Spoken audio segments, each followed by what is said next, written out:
Hey, have you ever had to wait a really long time for something you really wanted?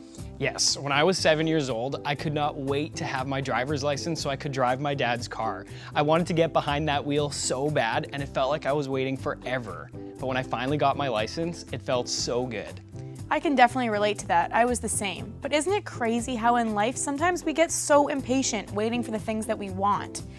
In Abraham and Sarah's story, though, we see that God always delivers his promises no matter how long it takes. That's so true. And now my friend James has an interesting story about how he learned to trust God, and I asked him to share it with you guys. Let's check it out.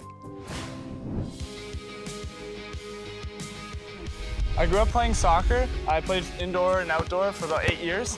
And I just love how you're with people, you're running around, I love scoring goals, and I love playing sports with people.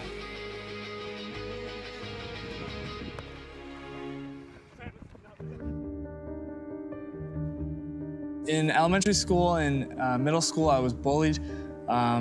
Two guys, for some reason, they didn't like me. So one day they'd treat me as a friend, another day I'd be their enemy. It was a mixture of just emotional, verbal, and sometimes physical bullying, and just dealing with that. And it was a new school too I was at, so it was difficult for me to try and make friends and see where I stood in that relationship.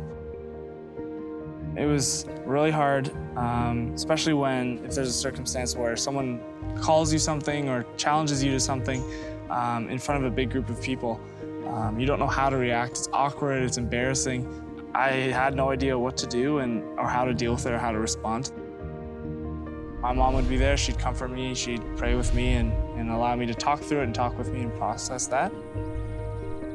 There'd be times where I'd come back from school crying and just breaking down and telling what happened that day.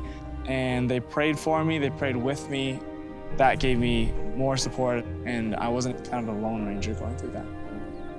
My relationship with God and my faith at the time really carried me through that. My parents pointed me towards that, and just praying with them and praying by myself, just asking God for strength to go through it, praying for safety for the bullies, and then I found a verse, 2 Corinthians chapter 1, verses 3, and it just says, "Blessed is the God who comforts us through our difficulties so that in the future we're able to comfort others." And just having that hope and being reminded of that God is with me, and regardless of what happens at school, that he's with me through it all, and that he can use that to comfort others in the future. That was really something that helped me through it.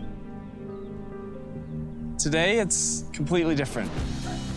I had that dark spot in my life, but God brought me through that. He provided me with friends that I could goof off with, I could be myself with, and who just love me for who I am.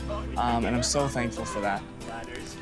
He came through on his promise. What he said in the Bible, in that verse that I mentioned, that his promises came through. He comforted me through that, and because of that, now I'm secure where I am now.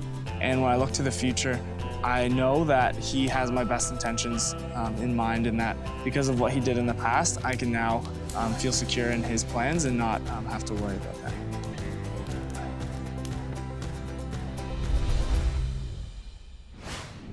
Why are so many kids getting bullied, and why do people feel the need to bully others?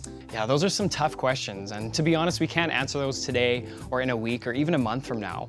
But what I have learned from James is that while he was being bullied, he held on to God's promise, and that promise gave him the strength to get through the hard times and even gave him the strength to pray for the bullies, which I think is super cool. Yeah, that's incredible. Let's break into our small groups now and talk about this.